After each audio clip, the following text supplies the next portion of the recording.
What's up guys, Mike here, the Detroit Borg, and about a couple of weeks ago I took a look at the baseline 13-inch MacBook Pro, which wasn't terribly exciting because it didn't have the Touch Bar and Touch ID. This time we're going to take a look at a fully spec'd out 15-inch MacBook Pro with the Touch Bar and Touch ID. So if you're not familiar with the Touch Bar, basically it's an OLED strip that replaces the function keys from the standard Apple keyboard. So as always, the 15-inch MacBook Pro is quite expensive. This time it starts off at $2399, but that gets you a quad-core Core i7 along with Radeon Pro dedicated graphics. But of course I went up a notch here and went with the 2.9 GHz Core i7 along with the Radeon Pro 460, which gets me 4 gigs of RAM for the GPU. You're also stuck to 16 gigs of RAM, but it is faster RAM at 2133 MHz. And of course we get even faster PCIe-based SSD storage, and we're going to explore that when we compare them to the old model. So getting to the unboxing, in case you're not aware, this is now available in Space Gray, which is what I have here. That's the only new color. We still get silver as well if you want to go with the classic look. So lifting up the lid, the first thing we'll see here is our Space Gray MacBook Pro, which I think looks fantastic in this color. Of course, it's wrapped in plastic, and once we get that out of the way,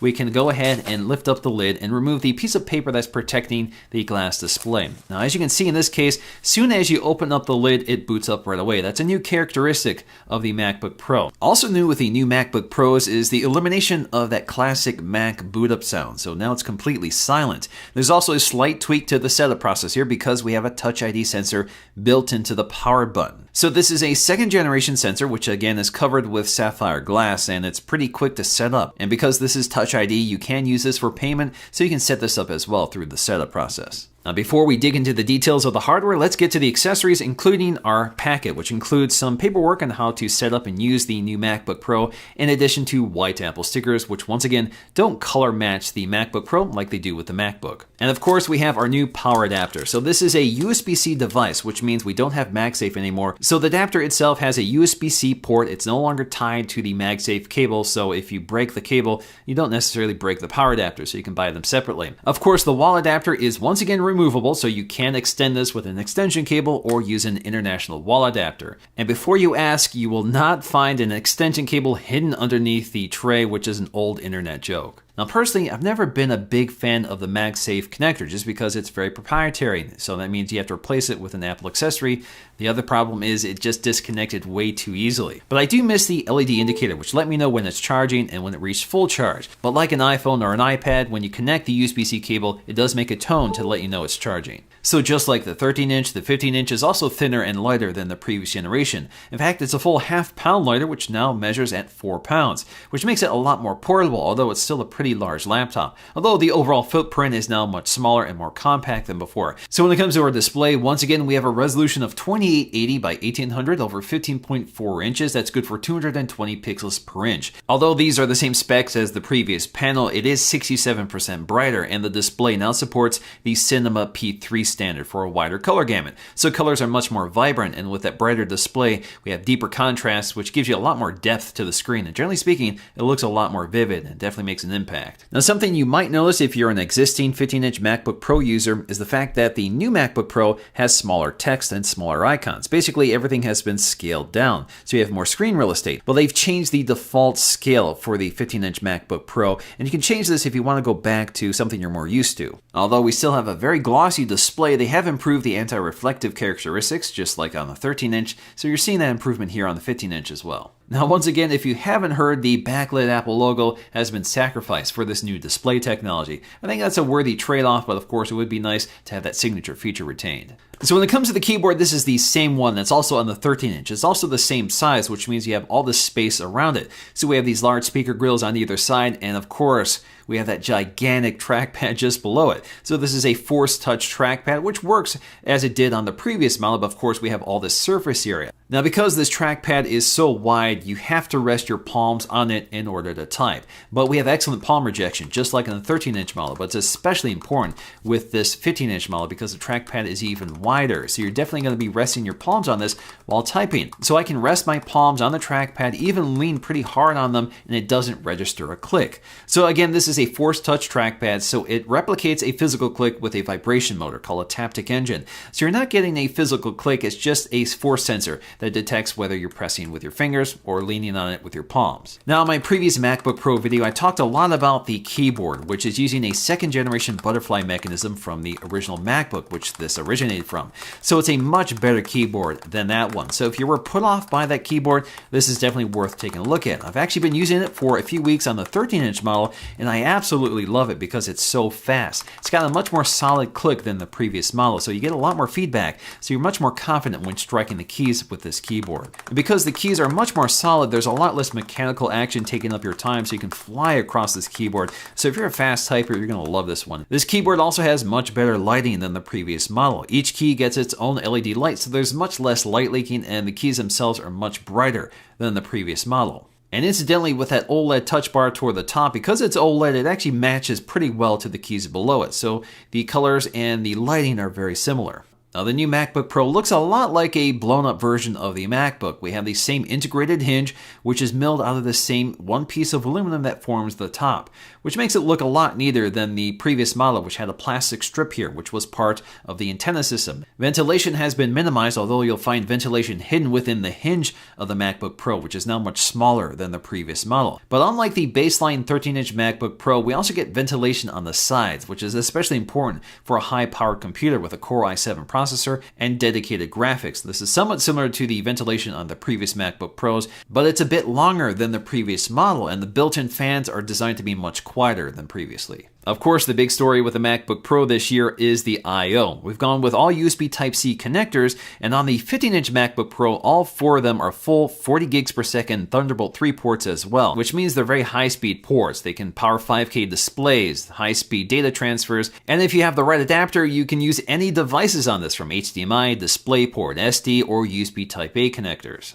But that's the thing, there's no way of getting around the fact that you're going to need some adapters to use this computer because not everything is using the USB Type-C connector. And like all MacBook Pros, returning once again is a 720p FaceTime HD camera with an LED indicator and an ambient light sensor. Speaker quality has also been improved slightly. It's not quite as dramatic as we saw with the updated 13-inch MacBook Pro, but it definitely sounds a bit louder with a wider range. Now, the big news with this generation really is the touch bar, which is an OLED strip at the top of the keyboard replacing the function keys.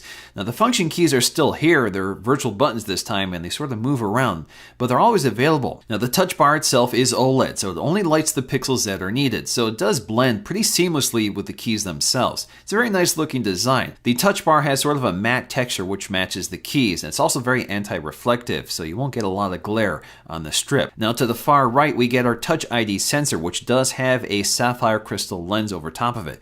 This is a Touch ID 2 sensor, so it's very fast and it works the same as it does on an iPhone. So just like on an iPhone, this is used to unlock your MacBook, and it happens very fast thanks to the Touch ID sensor. Now, this is also a physical button, so you use this to power on the MacBook or power it off. It doesn't put it to sleep or act as a home button like it would on an iOS device. Now, the function keys are still retained in the touch bar. They've just been collapsed off to the right side and can be expanded out as needed. So the touch bar is definitely something that will change and evolve over time, but right now the touch bar has a combination of the function keys we're familiar with and contextually aware software features, which adds an extra layer of user interface to the app you're looking at on the screen. So this constantly changes depending on the app. Now, if you don't like any of these features and want to go back to the traditional function row, you can do this under settings. Now, for the most part, I do like the features that the touch bar brings, and it's definitely a very slick piece of design, and of course I like the Touch ID that's built in. But what I don't like are the additional layers to often used features, such as volume controls.